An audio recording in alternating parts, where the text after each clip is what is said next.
B. The second part.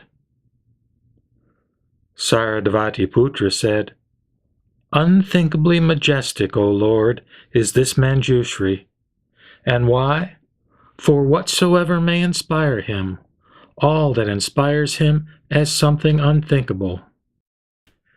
The Lord replied, "So it is, Manjushri, as the monk Saradvatiputra has said, quote, whatsoever inspires Manjushri, the crown prince, all that inspires him as just something unthinkable."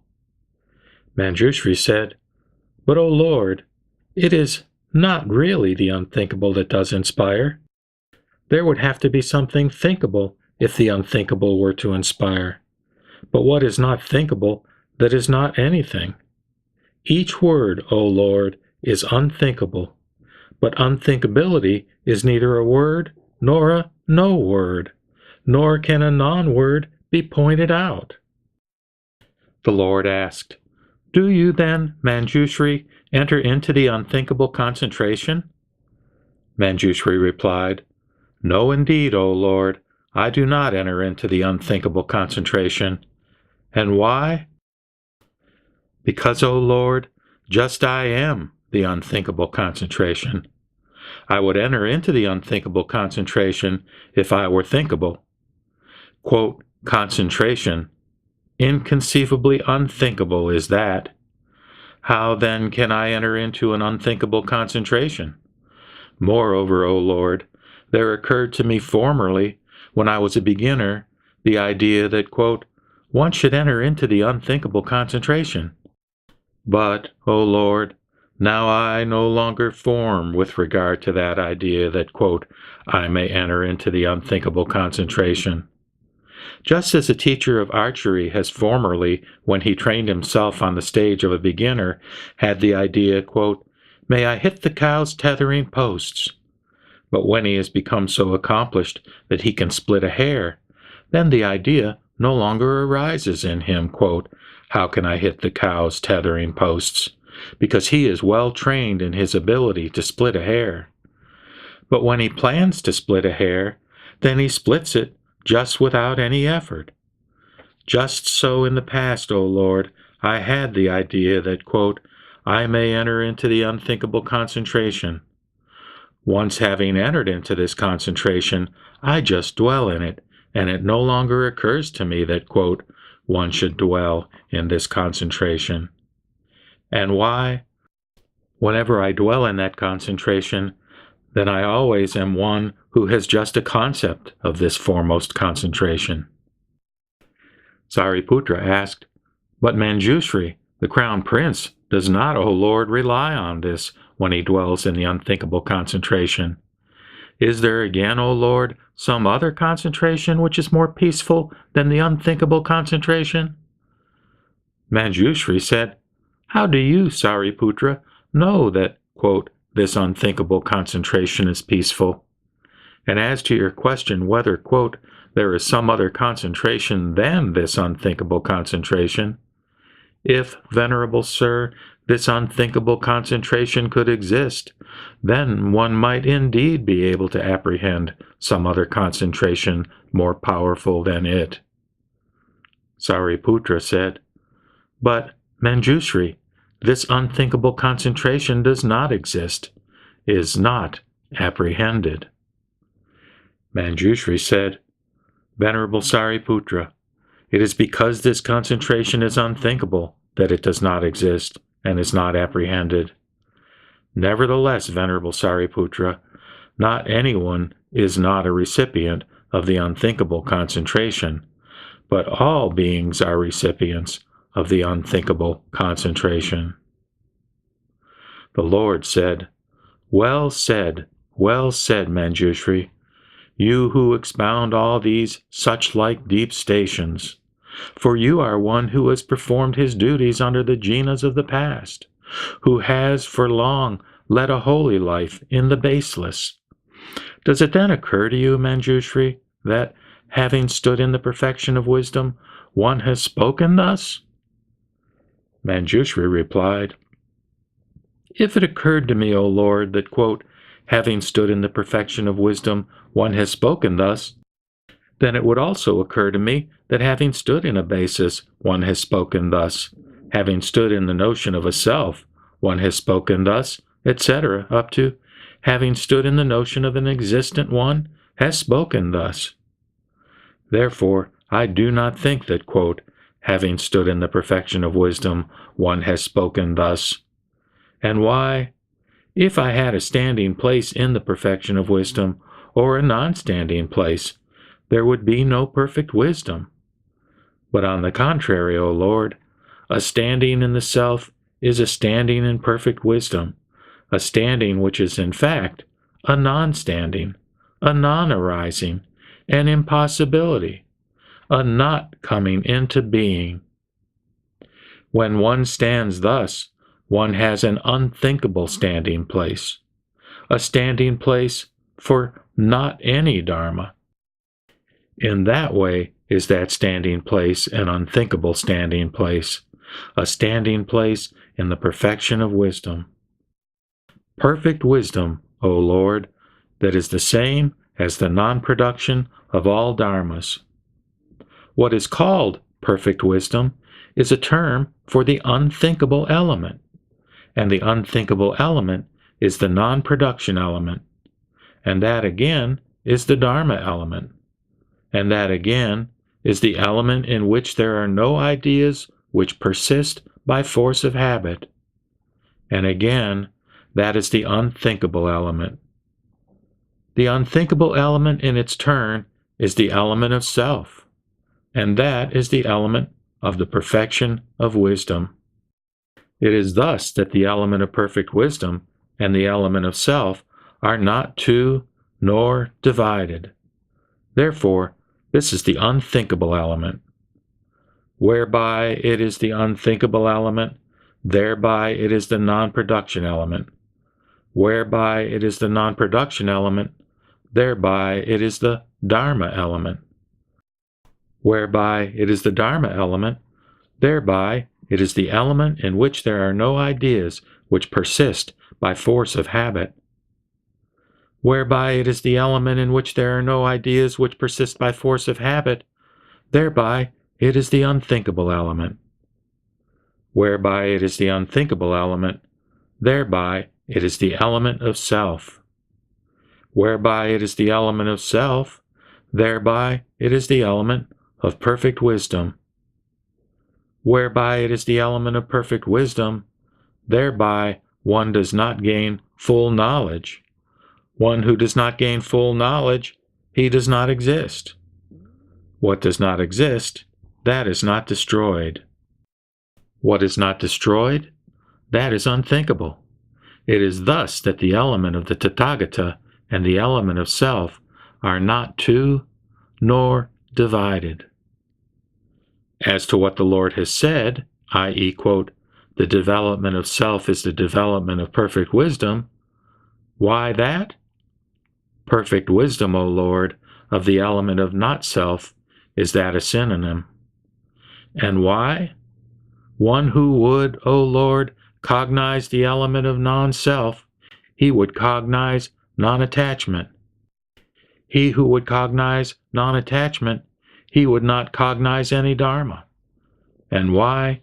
Because the unthinkable cognition is the Buddha cognition. The cognition of not any dharma is the Buddha cognition. And why? For there, that cognition does not exist in the ultimate sense. And what does not exist in the ultimate sense, how will that turn the wheel of dharma? And when the cognition in the ultimate sense does not exist, then that cognition is non-attachment. And when that cognition is non-attachment, then that cognition is non-existence. And when that cognition is non-existence, then that cognition is unsupported. And when that cognition is unsupported, then that cognition is nowhere established. And when that cognition is nowhere established, then that cognition has not been produced, nor acquired, and it will also not be produced. And why? For that cognition is neither conditioned by the virtuous qualities, nor conditioned by the absence of virtuous qualities. And why? That cognition is unthinkable, and that cognition is Buddha cognition. But by way of non-observation by this cognition, also not any Dharma has been fully known or got at, nor has cognition come either at its beginning or end. Nor is that cognition prior to its non-production, because of the fact of its non-production. What has not been produced, that is not destroyed, nor will it be produced. Nor is any other cognition similar to that cognition. Therefore, that cognition is unthinkable and incommensurable. And also, no beginning, middle, or end of that cognition is got at.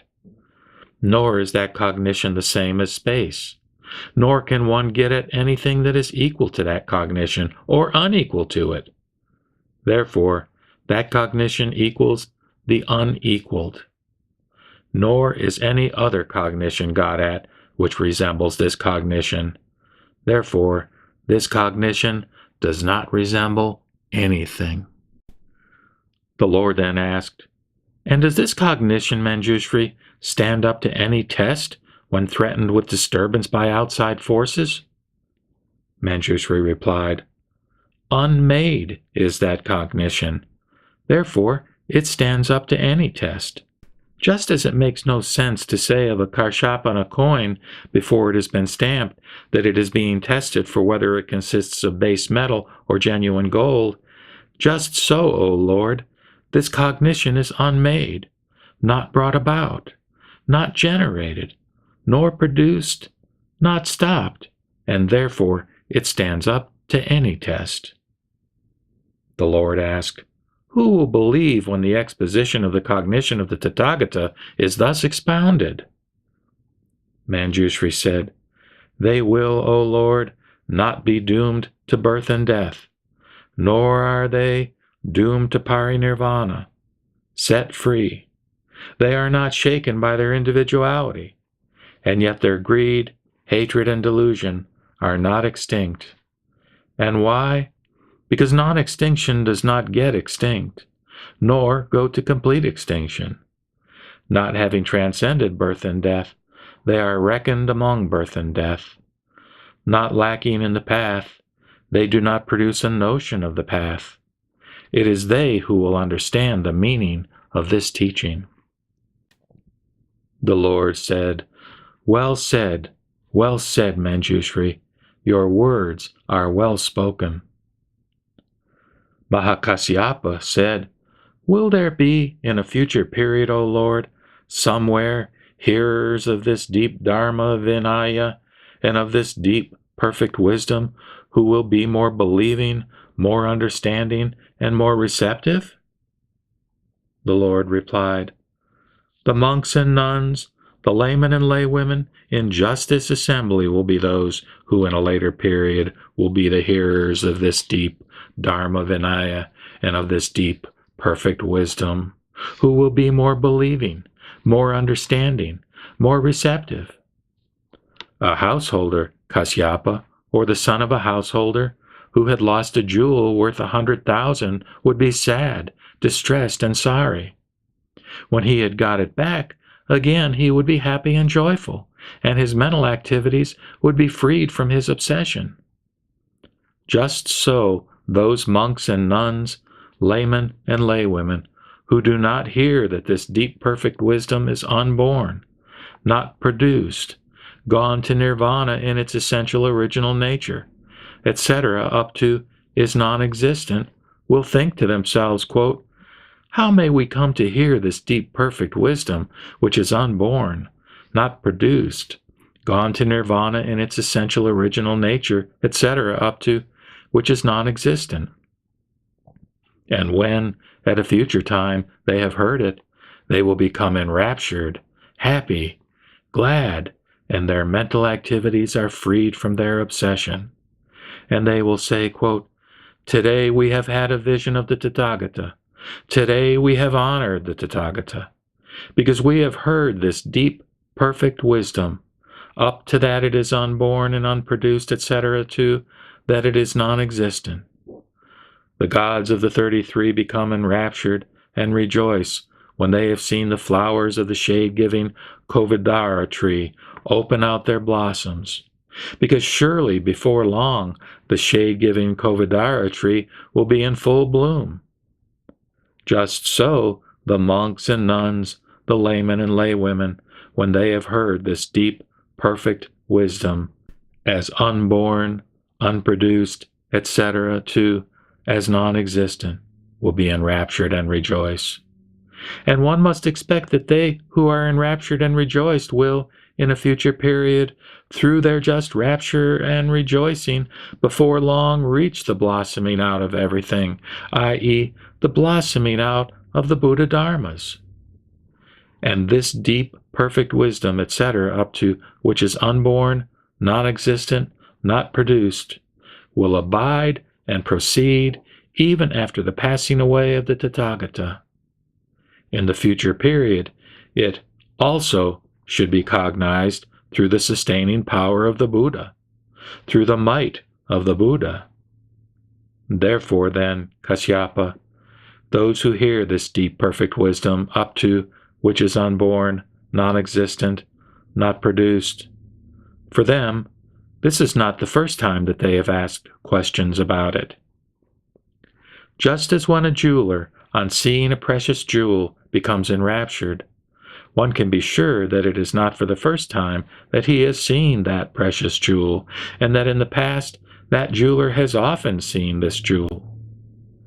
Just so, those who, when they have heard this deep, perfect wisdom as unborn, as non-existent, as non-produced, become enraptured and rejoice, become elated, full of joy and zest. This is not the first time that they have heard it. Those who speak thus, quote, just so great is that light which comes spontaneously from the exposition of Manjushri, the crown prince, of the perfection of wisdom as unborn, as non-existent, as non-produced. They have in the past often honored Manjushri, the crown prince. It is as if some man had gone to some village or town or country on some business. Then at a later time, someone else would have to come to that place, and he would praise that town, and would praise the loveliness of the gardens, of the countryside, of the parks, of the crowded lakes and ponds, of the flowers and fruits. And when the first man had heard that, he would find contentment. Filled with happiness, he would again and again entreat the other one and say, quote, just about that only speak to me. That person can be sure that in the past he has experienced that town and the loveliness of those gardens, of that countryside, of those lotus ponds, of those parks, of those crowded lakes and ponds, of those flowers and fruits. And why? Because when he has heard about it, he becomes contented, enraptured, elated, full of joy and zest.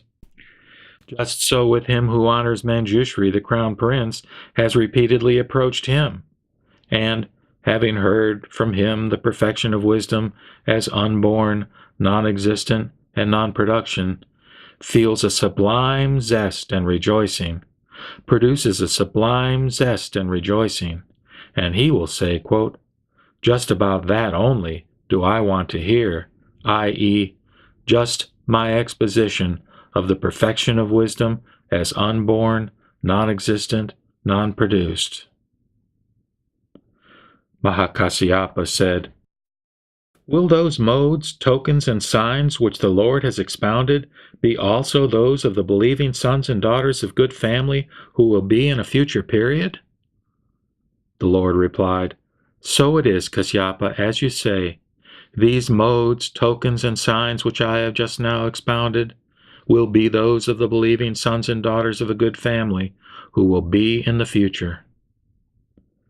Manjushri asked, how can there be a mode, token, or sign of that Dharma which is without mode and without token, when the perfection of wisdom is without mode, token, and sign? The demonstration of Dharma is without mode, without token, and without sign. how then can there be an exposition of that which is without mode, token, and sign? The Lord answered, Just these will be the modes, tokens, and signs of those sons and daughters of good family who will firmly believe, etc., to who will study this deep, perfect wisdom when it is demonstrated as unborn, as non-existent, as non-produced. For in this elucidation of the perfection of wisdom, one should see the elucidation of all dharmas. One should see the elucidation of unthinkability. The son or daughter of good family who wants to produce the wholesome roots of those who in the past coursed in the course of a bodhisattva, by which they have fully known this perfect enlightenment, should listen to just this perfect wisdom, firmly believe in it, copy it out, bear it in mind, preach it, point it out, repeat it, spread it, study it, attend to it wisely, develop it, etc., he should worship and honor it, according to his ability and power, with flowers, incense, perfumes, garlands, unguents, aromatic powders, robes, umbrellas, banners, bells, flags, and ensigns, and with acts of worship involving lamps, offerings, and oblations. The son or daughter of good family who wants to pass beyond the level of all disciples and Pratyeka Buddhas should listen to just this perfect wisdom, etc., should honor it. And so should one who wants to hear how the entrance into the irreversible stage takes place. And so should one who wants to firmly believe that all dharmas that there may be are the same in non-production. And so should one who wants to firmly believe in this exposition which says that, quote, all dharmas also have not been fully known by the Tathagata. And why? For no dharma exists, or can be got at, which would be fully known, or through which one would fully know, or which one would fully know. And so one should listen to just this perfect wisdom, etc., should honor it, if one wants to firmly believe and that just this is the meaning, or if one wants to firmly believe that, quote, there is not any dharma that is not enlightenment, or if one wants to discriminate all dharmas. And why? In that case, the perfection of wisdom, the genetics of the accomplishment of any dharma, respectively, determines and demonstrates. One should listen to just this perfect wisdom, etc., should honor it, if one wants to cross over to the conviction that all dharmas are neither defiled nor purified. Or if one wants to firmly believe that all dharmas are not past, future, or present. And why? For non-production is neither past, nor future, nor present. And why? Because all dharmas come together in non-production. One should listen to just this perfect wisdom, etc., one should honor it, if one wants to reach the absence of uncertainty in all these kinds of dharmas. And so one who wants to hear how the turning of the wheel of dharma, with its 3 revolutions and its 12 aspects takes place, who wants to progress in it, firmly believe in it, accomplish it. And so should one who wants to irradiate all beings with friendliness, or who wants to stand in the perception of beings, or who wants to contend with the entire world, and who wants to understand the non-apprehension of the whole world, etc., one who wants to understand the non-production of all dharmas should train just in this perfect wisdom by way of its non-observation. Manjushri said, what are the qualities and what are the advantages of a perfect wisdom which has no qualities?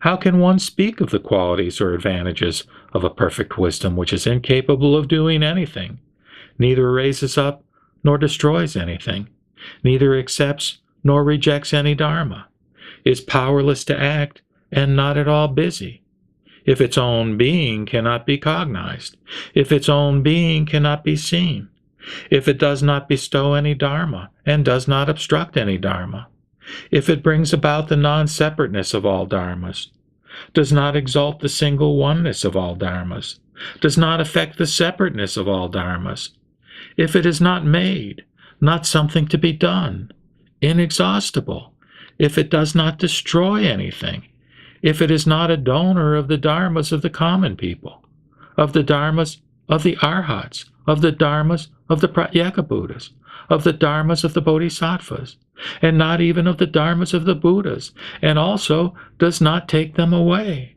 if it does not toil in birth and death, nor cease toiling in nirvana, neither bestows nor destroys the dharmas of a Buddha, if it is unthinkable and inconceivable, not something to be done, not something to be undone, if it neither produces nor stops any dharma, neither annihilates them nor makes them eternal, if it neither causes to come nor go, brings about neither detachment nor non-detachment, neither duality nor non-duality, and if, finally, it is non-existent.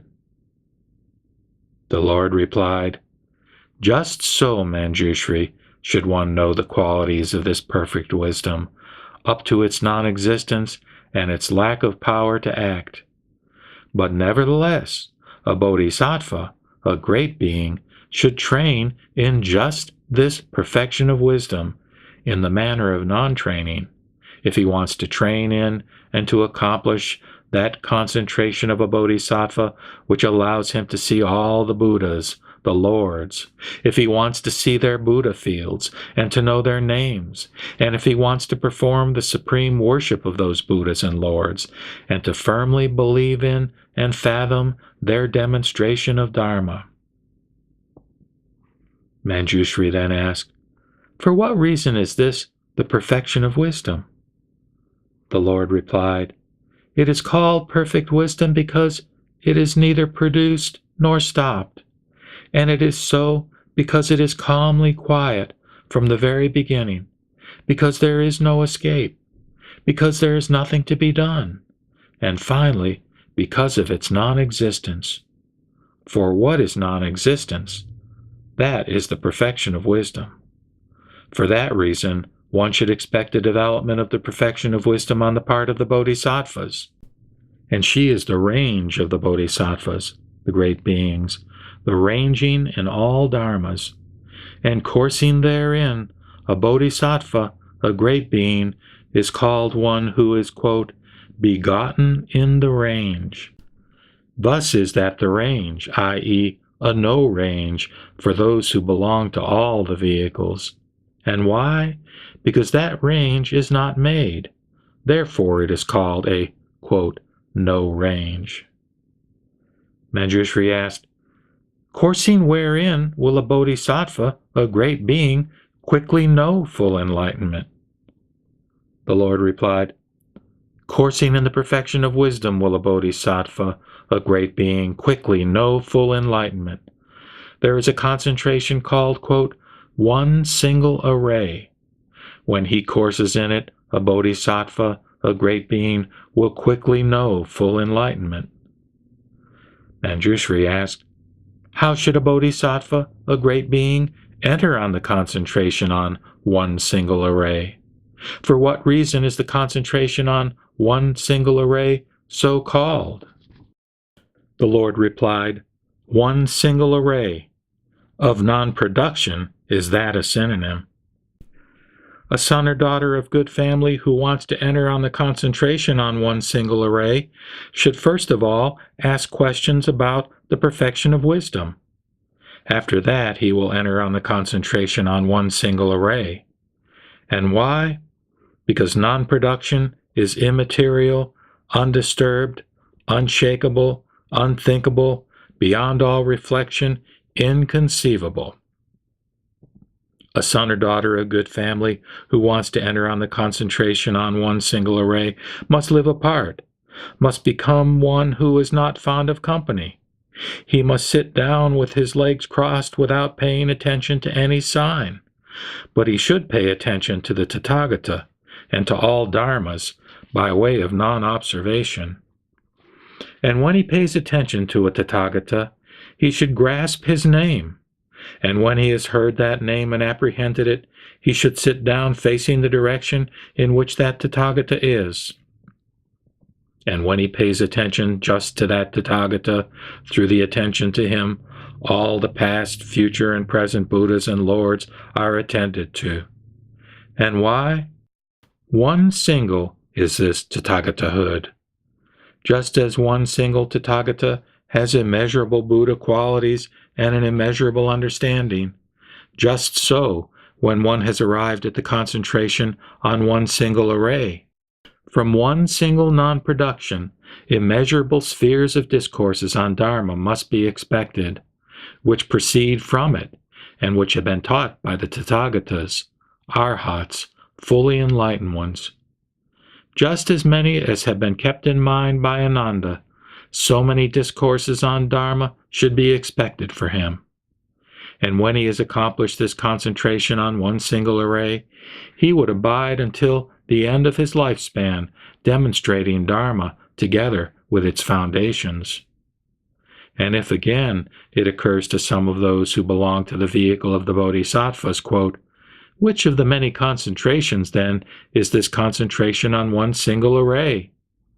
One should say to them, "It is that which has been proclaimed as of unthinkable qualities. Having taken it upon yourselves, insofar as it has been proclaimed as of unthinkable qualities, you should go on with it. To the extent that you go on with it, to that extent you shall see the qualities of the concentration. And according to the rule, as it has been expounded, you should sit down.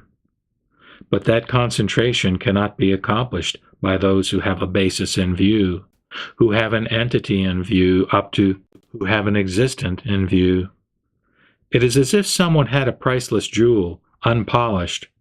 Someone else would say to him, quote, 'What is that jewel of yours?' Or, 'What are its qualities?' He would reply, 'You must know that the qualities of this jewel are measureless.' Thereupon, that person would give to the other person that jewel so that he might polish it and say, 'First of all, polish this jewel, and then you will know.' Thereupon, the other person, having taken that jewel, would polish it by means of the necessary apparatus. When he would thus polish that jewel, it would reveal its great worth. To the extent that he would polish that jewel, to the extent he would see its qualities, just so, Manjushri, as again and again that son or daughter of good family enters thus into the concentration and goes into it, so he will see its qualities. Just as for the disk of the sun there is no boundary beyond which it does not radiate rays, just so, Manjushri, when one has resorted to the concentration on the one single array, has entered on it, has acquired it, there is no demonstration of Dharma that is not a demonstration of the perfection of wisdom. Just so he would plunge into it. He would not see any Dharma, since they are all unborn and unstopped. If in the four corners of the great ocean 4 men were to take water out of it, all that water which they take out would have one and the same taste, i.e., a salty taste. Just so, Manjushri, whatever demonstration of Dharma has been demonstrated by me, all that has one single taste only, i.e., the taste of non-production, of non-existence, of dispassion, of emancipation. And whatever Dharma a son of good family who has stood in this concentration may demonstrate, all that he will demonstrate as of one taste only, i.e., the taste of non-production, of non-existence, of dispassion, of emancipation, of cessation. It is thanks to this concentration that son of a good family would teach, explain, expound, just as he plans any Dharma that I have demonstrated.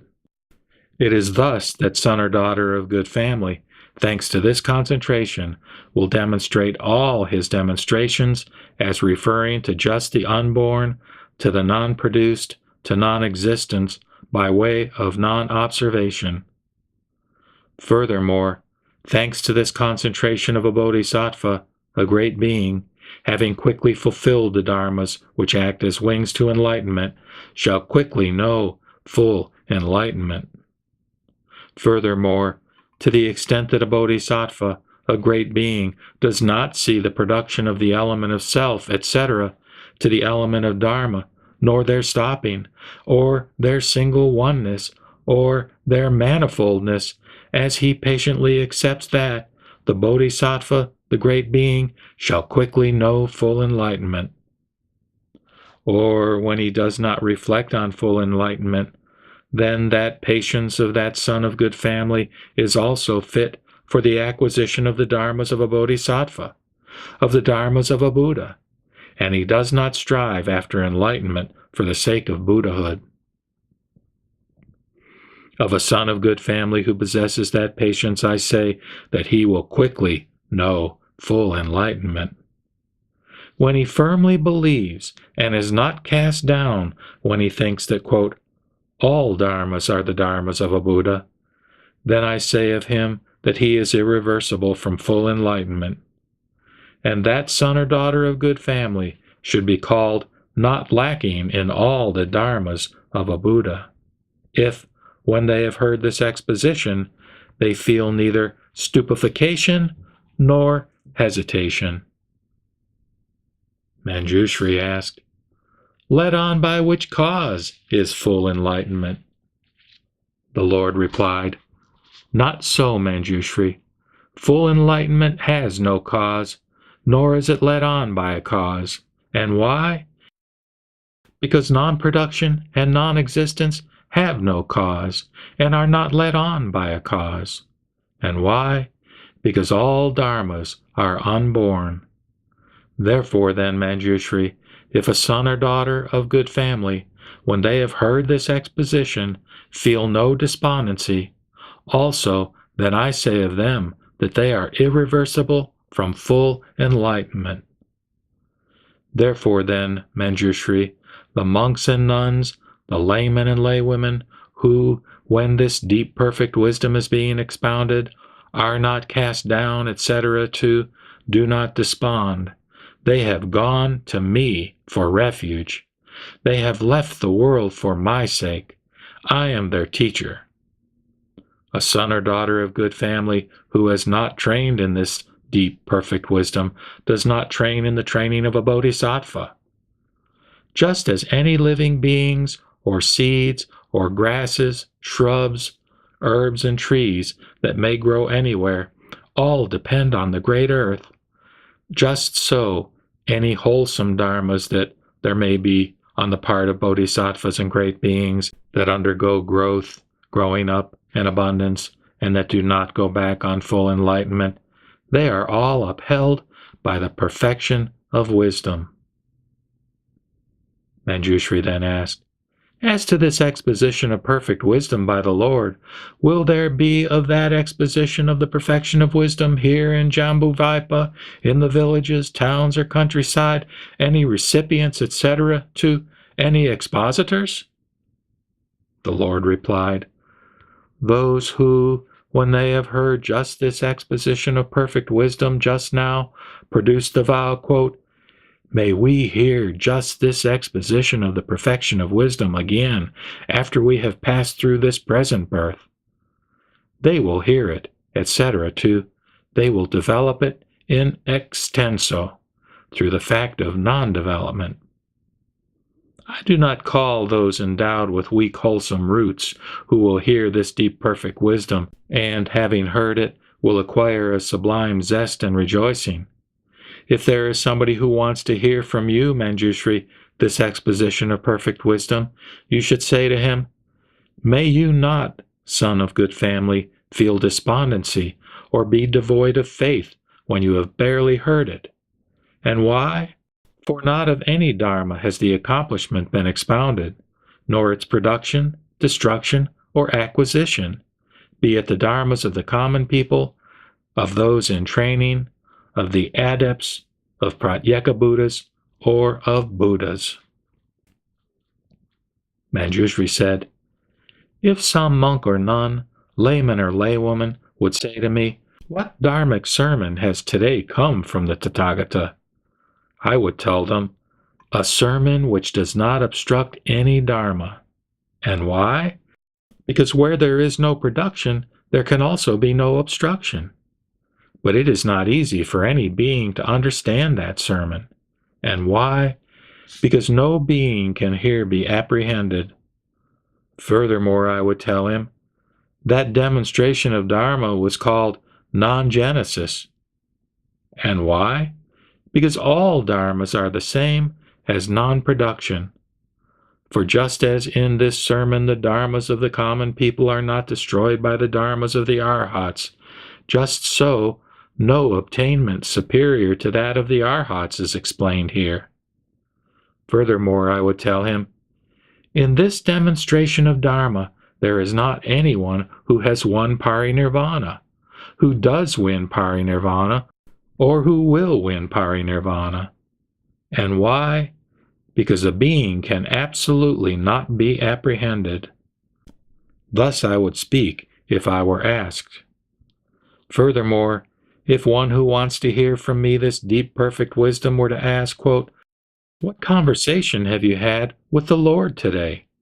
I would tell him, if you wish to hear this conversation, you must not with your mind draw near the idea, quote, I will hear, nor must you produce a thought to the effect, I will hear.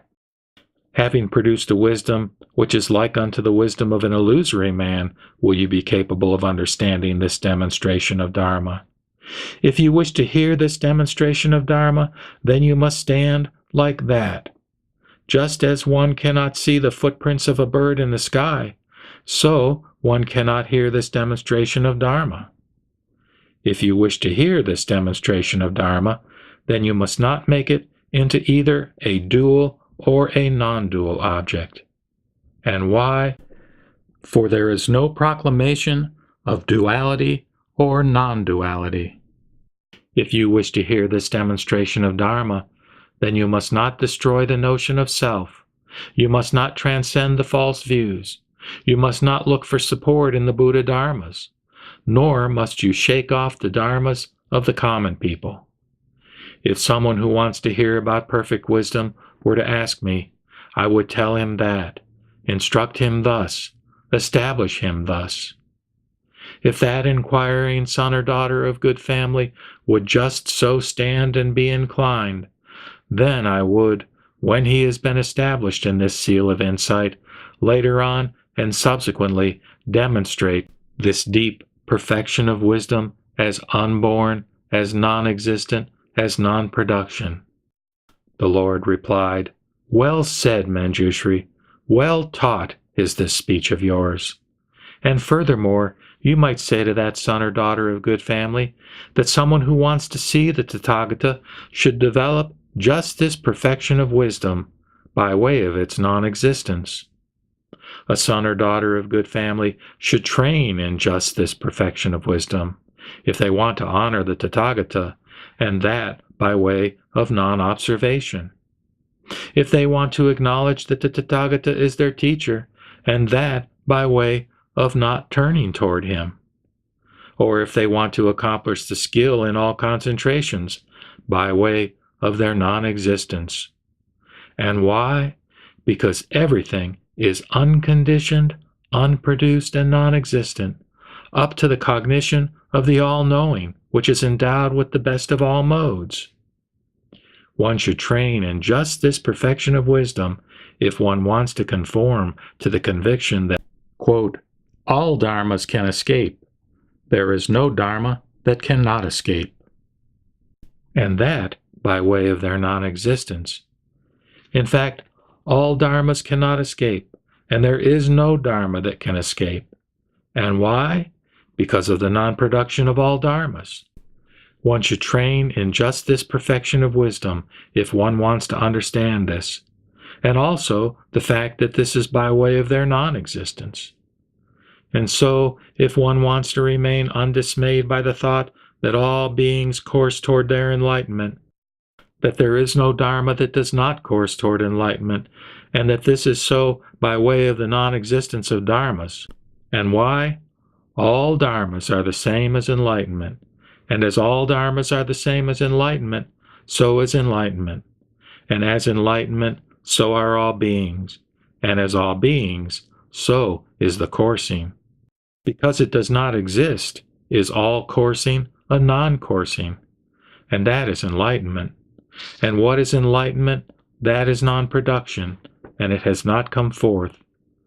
A son or daughter of good family who does not want to become dismayed by all these kinds of dharmas should train in just this perfection of wisdom, etc., to, by way of non-existence and non-production. And also, the Tathagata's supernatural power, as well as his playfulness, has been made manifest in the perfection of wisdom. And why? Because undefinable is this perfection of wisdom, and she does not manifest anything. And I call irreversible those monks and nuns, those laymen and laywomen, if they will take up from this perfection of wisdom even one verse of 4 lines, study it, bear it in mind, preach it, etc., to illuminate it. What do I say of them who progress to its true meaning? Destined for enlightenment should these sons and daughters of good family be called, established in the Buddha's domain, if, on hearing this deep perfection of wisdom, up to its being unborn, non-existent, and unproduced, they do not tremble, are not frightened, nor terrified, but continue to firmly believe in it. Destined they will be for all the Buddha Dharmas. And to this, Manjushri, I affix my seal, the seal which the Buddhas have ordained, which the Tathagatas have discerned, and to which all the Arhats have given their assent. I affix this seal, which is the sameness of all the Buddhas. It has been explained as non-attachment to everything, including the Buddha Dharmas. And sealed with this seal, a son or daughter of good family who belongs to the vehicle of the Bodhisattvas cannot possibly go to the places of woe, nor can he possibly descend to the level of a disciple or Pratyeka Buddha. Thereupon, at that time, Sakra, chief of gods and the gods of the 33, worshipped this perfection of wisdom with heavenly sandalwood powder, with heavenly mandarava flowers, with heavenly blue lotuses, white nymphaea esculenta, and white lotuses, and with heavenly musical instruments. They strewed and scattered the powder and the flowers over the Lord, and over Manjushri the crown prince, and said, "This is a wholesome root, which assures that those whom you have sealed with this seal will again and again worship this unsurpassed jewel of the Dharma, and will hear it again and again." Sakra, chief of gods, said furthermore, "Let us also, O Lord, make efforts in this deep perfection of wisdom, etc., up to which is unproduced. Here in Jambuvaipa, sons and daughters of good family of this kind will, with little trouble, come to hear of the exposition of the practice of the perfection of wisdom, and will go on doing so until they have accomplished all the Buddha Dharmas. And those sons and daughters of good family who, when they have heard it, will firmly believe, and who, firmly believing in it, will take it up, study it, etc., to recite it, they should be quite certain that we gods will bring them to mind." The Lord replied, "So it is, Kausika. One should be able to see in those sons and daughters of good family the accomplishment of all the Buddha Dharmas, and one should expect them to be destined for full enlightenment." Manjushri said, "Sustain, O Lord, sustain, O Sugata, this deep exhibition of the perfection of wisdom for the sake of those sons and daughters of good family." Thereupon, at that time, immediately after this had been said, through the Buddha's might, the earth shook in 6 ways, and immediately after that the Lord smiled.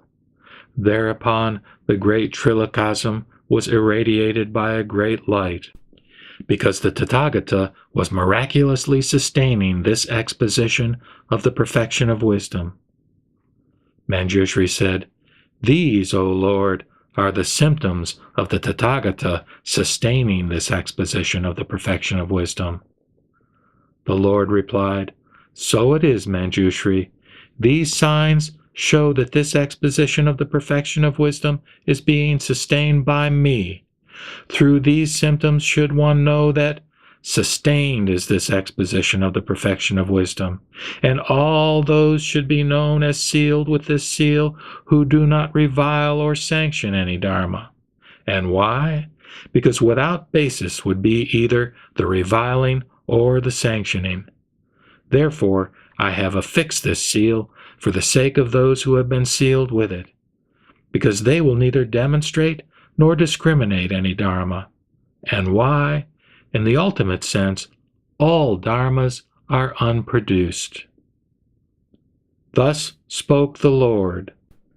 Enraptured, Manjushri, the crown prince, the great bodhisattvas, and the great disciples, as well as the whole world with its gods, men, asuras, garudas, and gandharvas, rejoiced at the Lord's teaching.